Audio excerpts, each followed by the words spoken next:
મારું નામ ગોસાઈ તારામતી હરેશગીરી છે।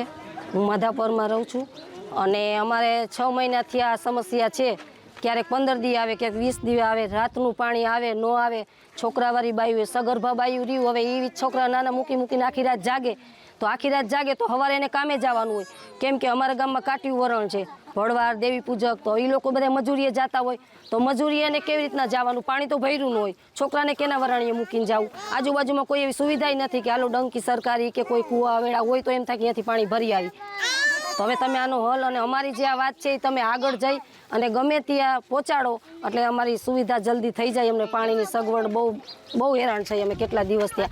સરપંચ અમારા ભેગા છે, બધાય અમારા ભેગા જ છે, મહિલાઓ બધાય કેદીની બધાય રજૂઆત કરે છે, પણ કોઈ સાંભળતું નથી તંત્ર અમારું। અને આખી રાત અમારે જાગવાનું બધાને, મહિલાઓને જાગવું એટલે તમને ખબર છે, જોવા જાય કે પાણી આવ્યું કે નહીં, ઉપર કહીએ એમ કે પાણી આવી ગયું, તમને દઈ દીધું અમે પાણી। તો આનું કંઈ રજૂઆત કહેતા હો તો અમે જામનગર જાય, જ્યાં કયો અહીંયા અમે જવા તૈયાર છે, પણ પાણીનો પ્રશ્ન હલ અમને જલ્દી કરી દો। હું ભરતભાઈ ભગવાનજીભાઈ વાઘેલા, ગામ માધાપર, તાલુકો જોડિયા, જિલ્લો જામનગર।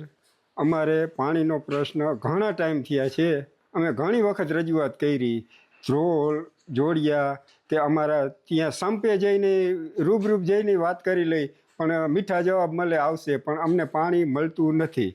અત્યારે અમારી પરિસ્થિતિ એવી છે કે ન છૂટકે અમારા નદીનું પાણી છે પણ પીવાય એવું નથી, ન છૂટકે અમારા જ્યાં ત્યાંથી બોરિંગના પાણીને એવું કરીને અમારા ટાઈમપાસ આ પાણીનું કરવું પડે છે।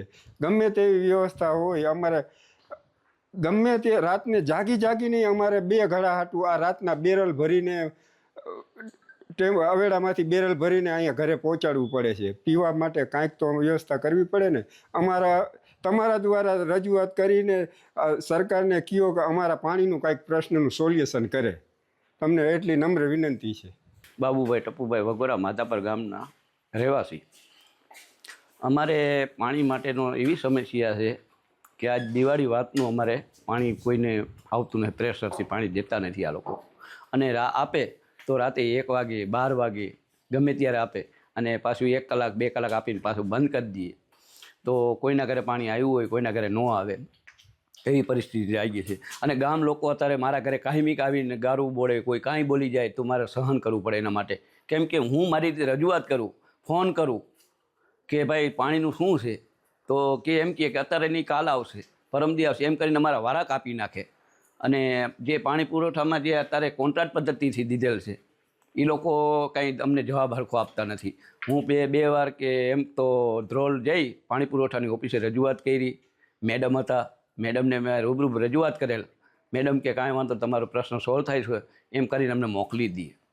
અને બીજું પછી મેં રાતે હું 1 વાગે 2 વાગે ગમે ત્યારે સંપે જાઉં એને તપાસ કરવા માટે, અહીંયા ખારાની અંદર સંપ છે ત્યાં જાઉં કે ભાઈ પાણી તમે દો ને પ્રેશરથી, તો કહેજો આ રહ્યું, અમે કમ્પ્લેટ અમે જાય એટલે કમ્પ્લેટ કરીને ફરી પાછું ખોલી નાખે। અહીંયા આજની તારીખની અંદર કાલે રાતે મેં એને 12 વાગે કીધું, મને કે 12 વાગે પાણી આવશે, તો હું પાછળ બેઠો રાહ જોઈ, 1 વાગ્યો એટલે મેં એને પાછો ફોન કર્યો કે ભાઈ પાણી કેમ હજી લગી આવ્યું નથી, તો કે બસ હમણાં જ આવશે। એટલે હવા 1 જેવું થયું ને, તો મેં પાછો એને ફોન કર્યો, મેં કીધું ભાઈ હવા, તો કે હાલો હું હમણાં તમને પૂછીને જવાબ દઉં છું। એટલે એને પાછો ફોન આવ્યો મારામાં, મને કે આમરણ છે ને જમ્ફર ભરી ગયા છે એટલે હવે પાણી તમારે નહીં આજ આવે, એમ કરી અને આખો વારો અમારો કટ કર્યો। સવારે પાણી આપ્યું, 6 વાગ્યાનું પાણી આવતું હતું, પણ એ પાણી છે ને એ લોકો સંપ ભરતા હતા ને અમને જરા પાણી અહીંયા મોકલે। પાણી કેટલું આવે છે? પાણી પ્રેશર જ નથી આપતા જરાય। કોઈ ગામ 2 ગામમાં, અમારે 2 ગામમાં એક જ લાઈન છે, 2 ગામને પાણી જતું હોય એટલે કોઈ એને ન મળે કે અમને ન મળે, સાંપરને ન મળે કે અમને ન મળે, અમે 2 ગામના બાજી, એક ફેર તમારે પોલીસ બોલાવવા પડ્યા હતા રાતે 1 વાગે।